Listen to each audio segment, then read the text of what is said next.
Welcome back to the Real Arsenal Deal podcast. This is Rav, your host. Thank you so much for tuning in on this Monday morning here in Australia, wherever you are in the world. Thank you so much for being here. You are certainly most welcome. Interestingly enough, I was just checking some stats just the other day, just yesterday actually, from previous listeners who this podcast has reached. I had 14 listeners to my most recent podcast from Saturday. Thank you so much for everyone who listened. And if you're a return listener, thank you so much. I'm so grateful. I know it sounds pretty silly, pretty paltry that only 14 people are listening. I've had podcasts that when I started this a fortnight ago that had 0 or 1 listener. So it really means a lot. Thank you so much for giving this a try and for returning if you are. I saw a little graph yesterday that I now had a listener in Lagos in Nigeria, and it means it's amazing.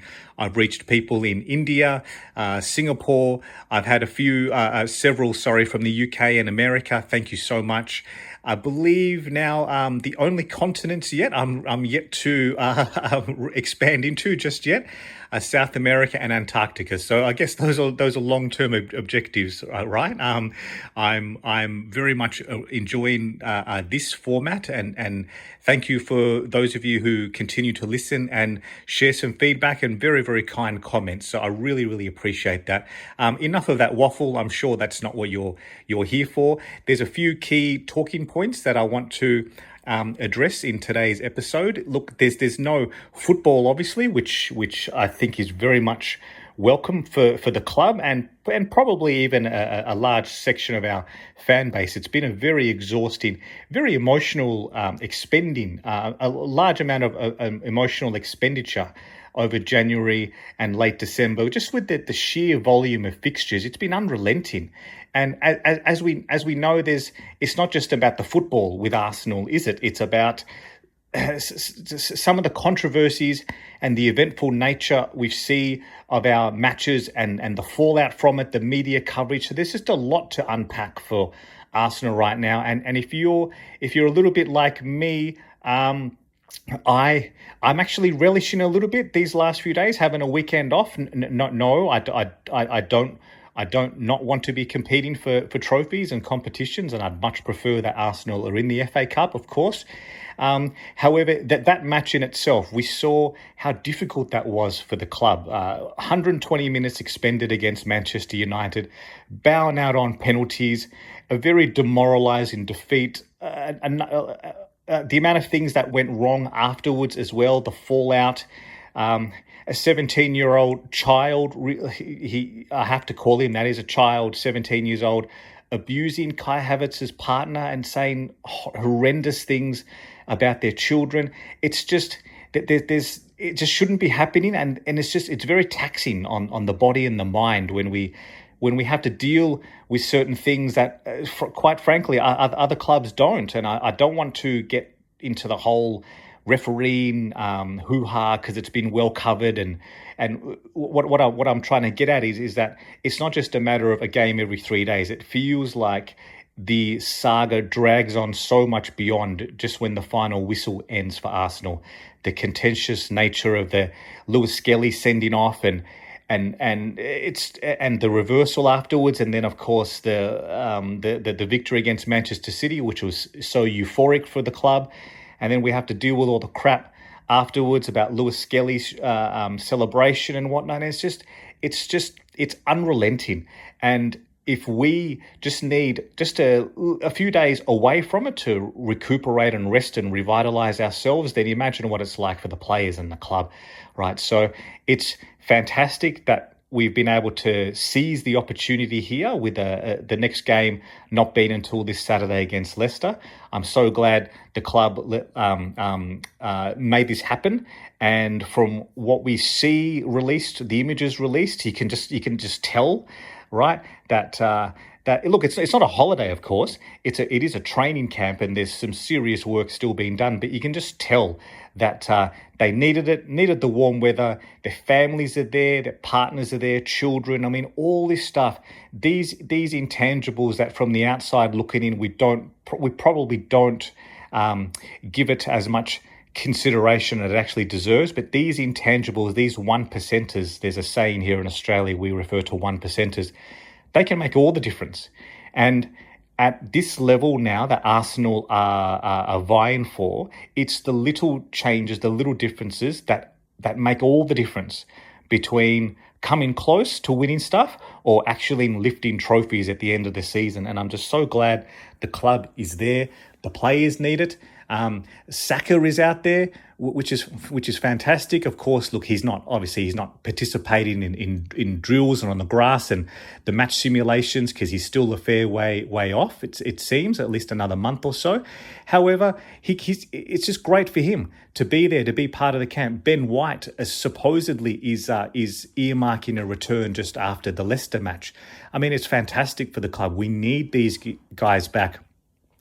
We're going to need everyone rallying together if we want to do what we're all hoping we can do in the remaining few months of the season. So just the fact that they're all there together, it's a whole new dynamic.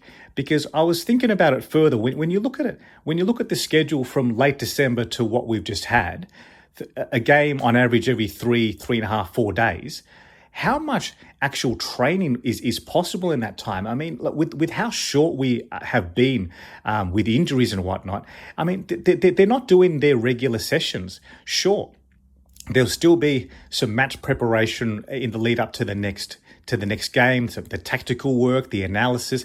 However, largely speaking, after a match, it's post-match recovery.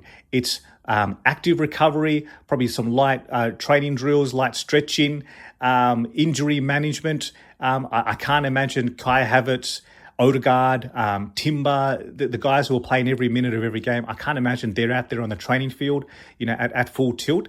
It's literally just player management, just managing, navigating from game to game. And the benefits of what Dubai offers is that finally we can actually have between Arteta and his support, his coaching staff, Stuyvenberg and Miguel Molina, Nicolas Jova, they can actually work on stuff. They can actually implement things on the training field, have the players just really, really just integrate back and check in with these key aspects of our different strategies, different aspects to our game, because there can be a bit of a repetitive, predictable nature to Arsenal's play that can sometimes get exploited, especially when we are so run thin, stretched thin in our forward options. And sometimes you look at our bench and we don't have the options there to call upon to really change the match. So all these little things, what can we implement mid-game, late game? Can we get our set pieces back on course to what they used to be? Because sometimes that can make all the difference. I'm sorry I keep banging on about the same tune, that we are looking for ways to make all the difference. And that comes from extracting the very best we can from the players we have. No one likes hearing this, I know, when we hear Arteta say it in press conferences and the fans on the outside are looking for new signings and wanting something different. No one likes hearing this because it's a bit of a boring answer. However, reality is the transfer window closed. I've shared my thoughts on what I was quite disappointed with, that Arsenal weren't active. I shared my thoughts on the previous podcast. Martinelli's injured in the very next match, going to miss at least a month. That's a little bit ominous because it could very easily become 4, 5, 6 weeks, and I'm certainly hoping it doesn't.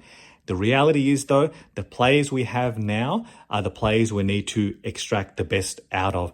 And what a brilliant opportunity that we've got. They're there in Dubai. Yes, there's a lot of training involved. However, just the downtime as well. I believe Arteta's he's very much on this. When they go on pre-season tours, he makes sure that the players are always having dinner together, right? That they're socializing together, not just in their same little pods in the same sort of friendship circles.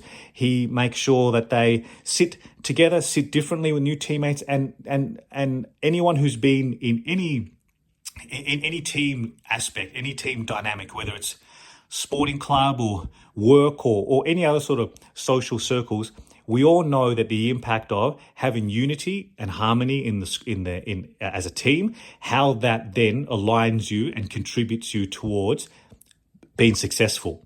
And success is obviously defined very differently depending on what circle you're referring to. However, in terms of Arsenal, we want to win. We want to win the next match. We want to win the match after that. We want to go on a run here. We want to advance through as deep as we can into the Champions League, and who knows what we're capable of there, right? I've heard many others refer to the Champions League as a tremendous opportunity. If Liverpool keep at the pace that they're at, then look, so be it. We tip our hat. Well played, well done. They'd be deserved winners if so. What we want to make sure we do is that we stay in the room, that we get our job done, that we capitalize and accumulate 3 points after 3 points after 3 points, and come March, come April, when Saka is back, hopefully, and some more players are back, who knows, right? However, the Champions League, it presents a great opportunity because we have a tremendous defence. No one in Europe yet has scored at the Emirates at home. Our home form has been the bedrock of our European campaign. And if we maintain that and we can unlock some other dynamics to our forward play, right, who knows what we can do. So look, I'm getting a bit ahead of myself. I know that has to be the club's thinking. We have to have that mentality that nothing is lost yet, right? Like we got so much still to play for, and having this break, having them been able to breathe, reconnect, really bond and integrate some new planning, new thinkings. I'm really excited for what comes next. Do I think it's going to be a run like last season? Oh, look, if I had to be honest, last season post Dubai, we were in a much healthier state squad wise. It's just, do I think it's just as automatically assumed that it can be replicated? No. That the challenges now are much more because of how spread thin we are in the forward setup. So it touches on to my next point now, that we've got to be thinking outside the box. So we saw when Odegaard was out earlier in the season that Arteta really converted to, well, I'm not sure if you'd call it just a straight out 4-4-2.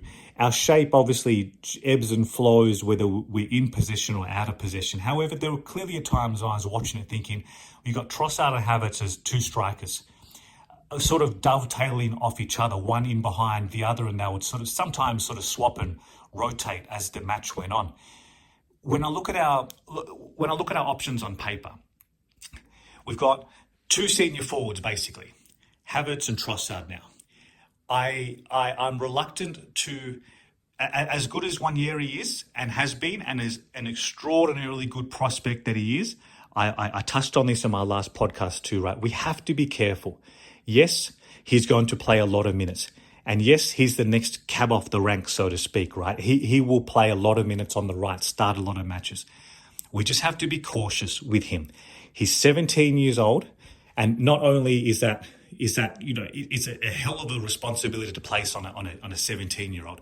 Secondly, we also got to watch his body. If you overload him with minutes, we saw what happened when he broke down just at the start of January with a little muscle injury, and that's very, very common at this stage when teenage boys, their bodies are still developing. Right, they still develops late into the teenage years. We saw the number of setbacks, the stop-start nature of Smith Rowe at a similar age.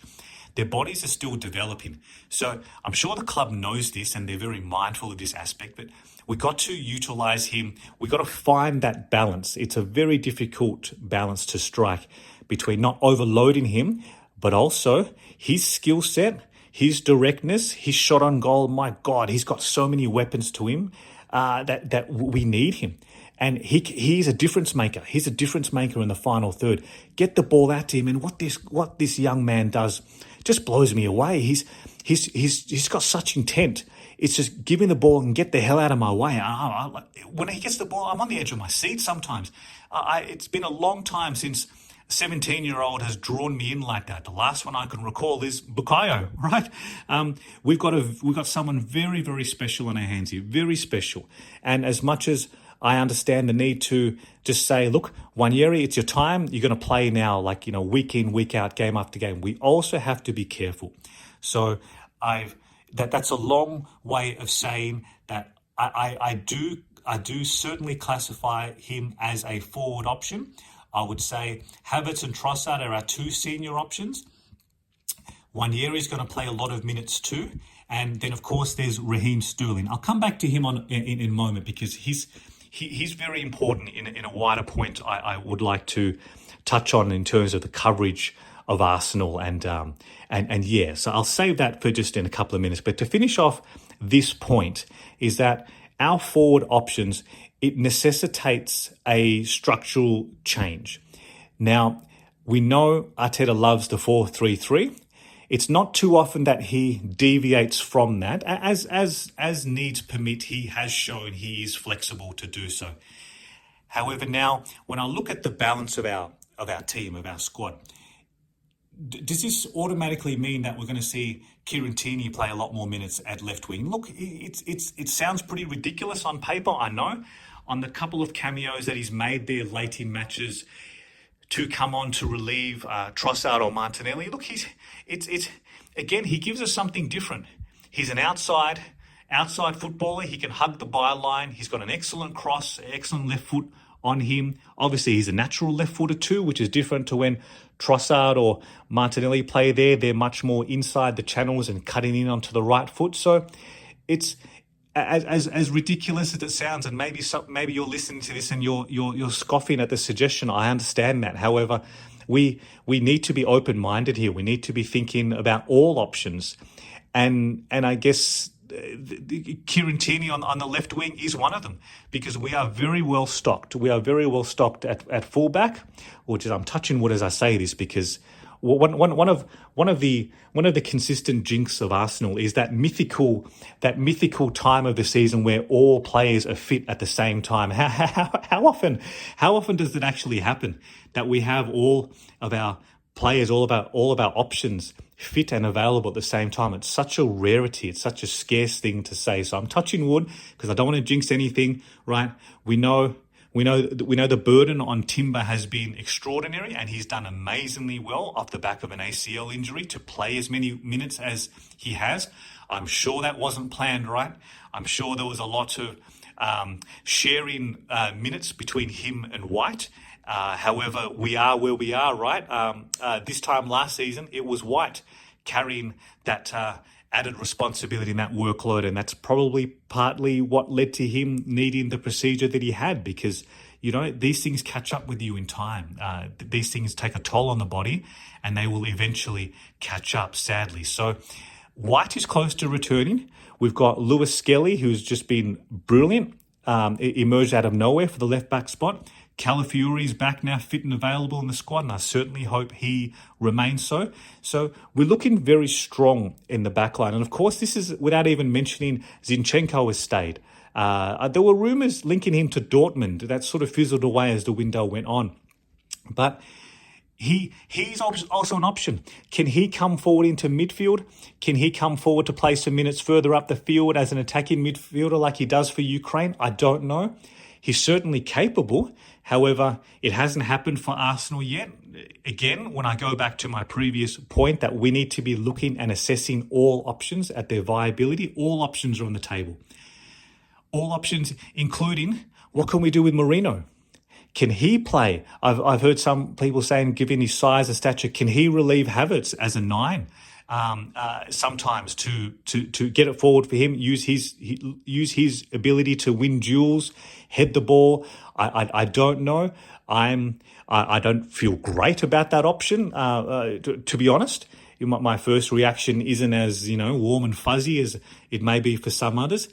Once again, though, we got to be open-minded. All options need to be on the table. Where we've got strong surplus of numbers across the squad, we need to be looking at different ways that we can adapt and utilize them. Now, does that again within reason, right? So, does it mean automatically that Kiwior, who's always fit and available, but by the way, full credit to him, is a full professional.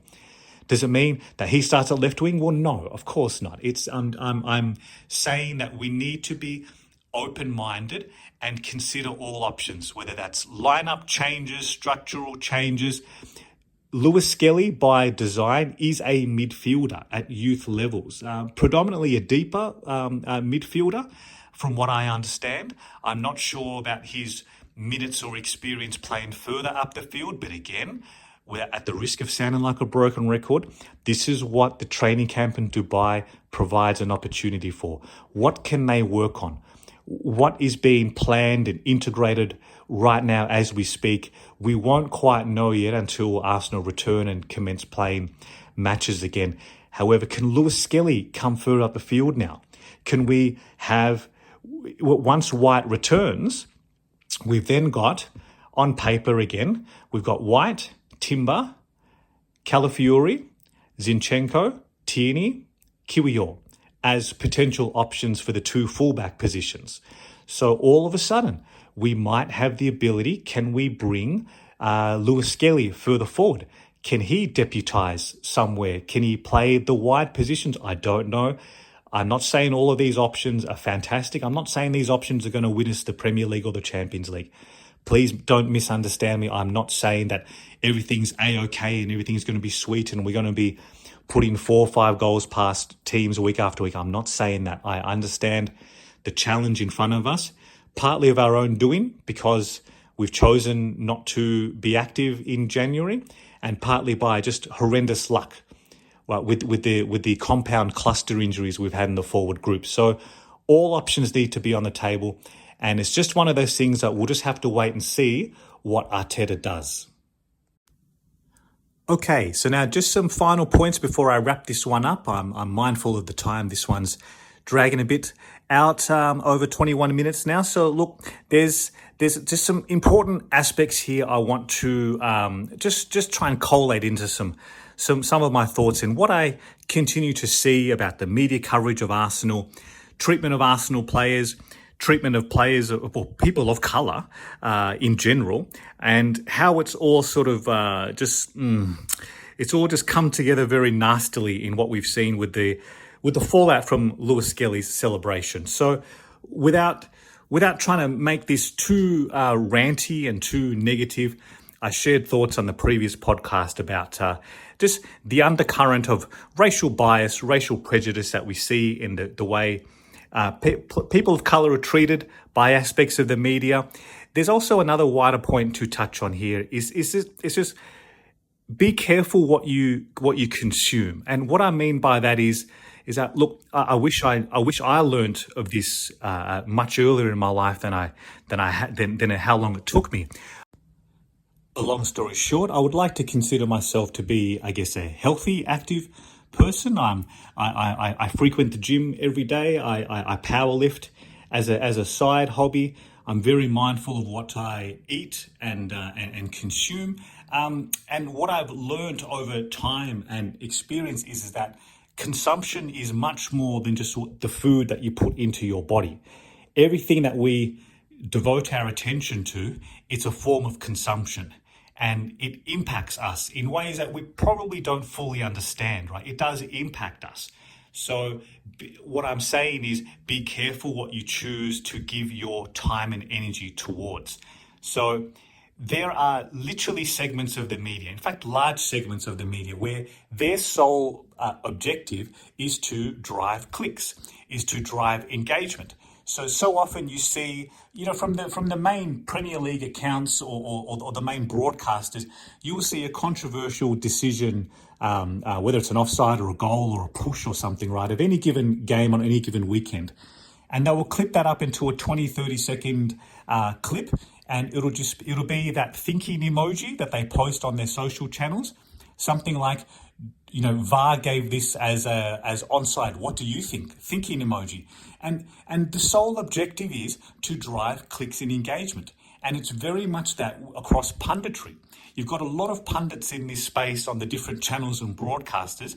They're given a set amount of time and they want to make themselves as relevant and impactful and reach as wide an audience as possible with something controversial.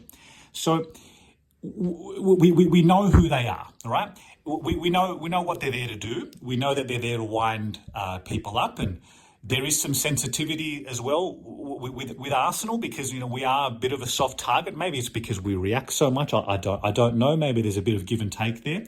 Not sure. However, we know what they're trying to do. They're trying to wind us up and receive engagement and a response. Now, largely, I can deal with that, right? Because I choose not to participate in that stuff. Like I said, I'm very mindful of what I choose to consume and what I utilize my finite resources for. I would much rather those resources go to the people and the things that matter. And the same applies to you. In your circles, whether it's in your relationships, your loved ones, your dynamics, your colleagues at work, your friends, everyone has their own priorities, right? And what I would ask you, if you're listening this far, is just to make sure you keep that front of mind. Who would you rather devote that energy and time towards? Is it these randoms on Twitter or X or whatever crap it's called now? Is it the randoms there that are looking to pick a fight and troll, right? Or is it the people that matter to you? Or primarily, is it you yourself? Invest in yourself first and foremost. What is the next best course of action that serves you the best? That is where I would ask you to strongly consider before reacting to any of this sort of crap, right? They're there to wind us up. Now, that's one side of it, one part of it too. The second more nasty side, and I'm so proud to be part of this wonderful fan base because I've seen so many people in prominent positions within our Arsenal fan community, the likes of Arsblog, Arsenal Vision. Clive Palmer is one of the best in the business. Everything that man says, I listen with both ears, 100% fully undivided attention. He is phenomenal in his knowledge, and there have been so many others. I'm sorry if I've missed them right now. There are a host of podcasts and articles coming out from Tim Stillman. Phil Costa has done one. And it's great that it's been done by but it's been done by white people, non-black people too. Because call it for what it is. It is racial bias. The way Arsenal players are treated. We see it with Bukayo Saka.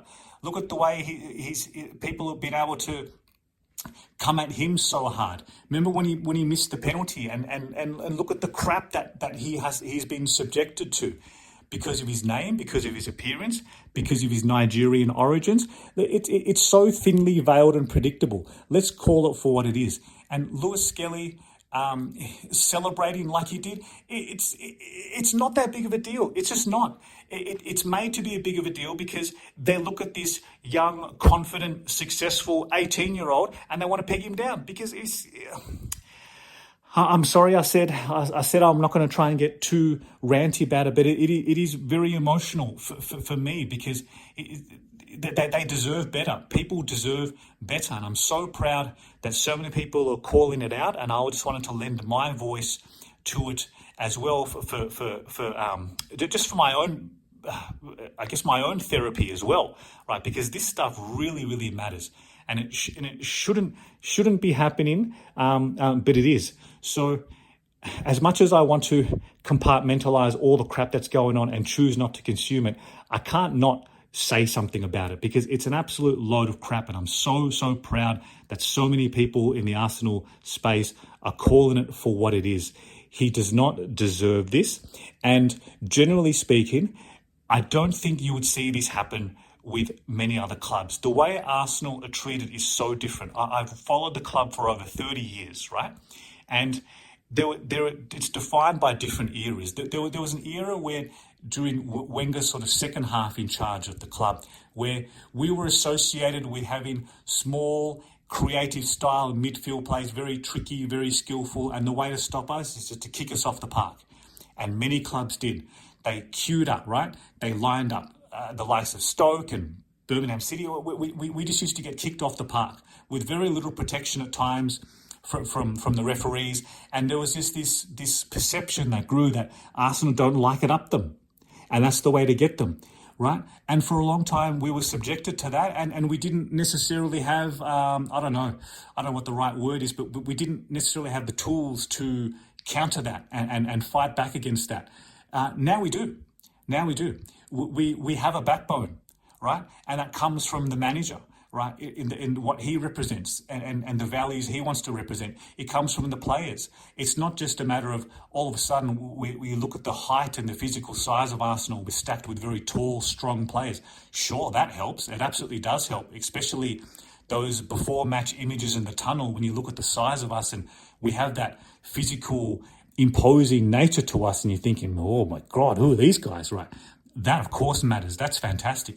However, there's a fight inside. No matter your size, no matter how tall you are, how well built you are, we've got the fight inside of us. We've got that fire inside, the spirit. And these guys don't back down. And I'm so proud of them. They stand up for every duel, every challenge, right? These guys stand up. And you saw what it means to them. You saw what that Manchester City match it means. And I'm hoping we channel that into the next few months because we will see on the field what it means to these guys. And I'm so proud of them and what they represent because they represent me on the pitch as well, right? Like I see myself in them with the mentality of the spirit. And that's what I want to see, right? And all of a sudden, Arsenal now dish it back. Right? And then of course, we can't win. So are we just meant to roll over and take it like we did for that period of time that I referred to before? Of course, we're not going to do that, right? We want us to stand up for ourselves and obviously within the laws of the game and the spirit of the game, and we want to stand up for ourselves and give it back and be successful. And that's what we're doing. And they still want to peg us down. So it's just a load of crap. And again, I'm sorry I've devoted more time to this than what I wanted to. I just had to lend my voice to it. And the last point I want to make is it's an extension of this point that Raheem Sterling. It's obviously, I mean, you don't need me to tell you this, right? It doesn't take a genius to figure out that the transaction, that loan signing hasn't worked as perhaps all parties wanted or hoped or thought.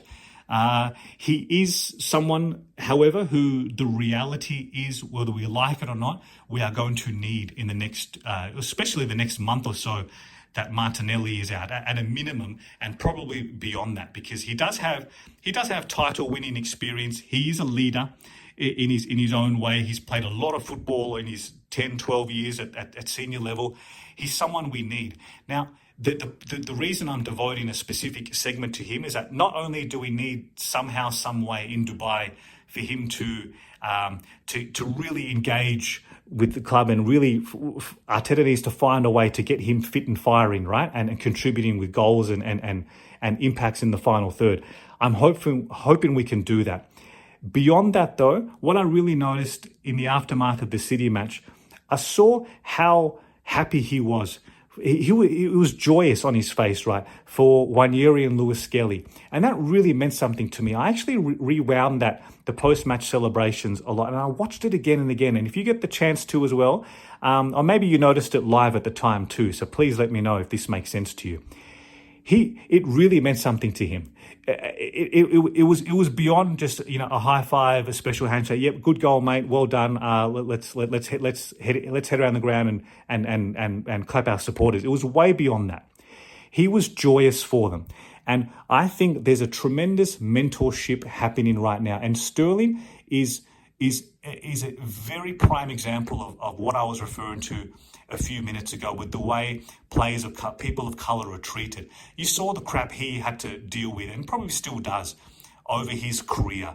There's just the way they used to go after him, for buying a home for his mother, right? For protecting his loved ones and contributing back to his parents. It's ridiculous. Who else has to be subjected to that? There's absolutely nothing wrong with that.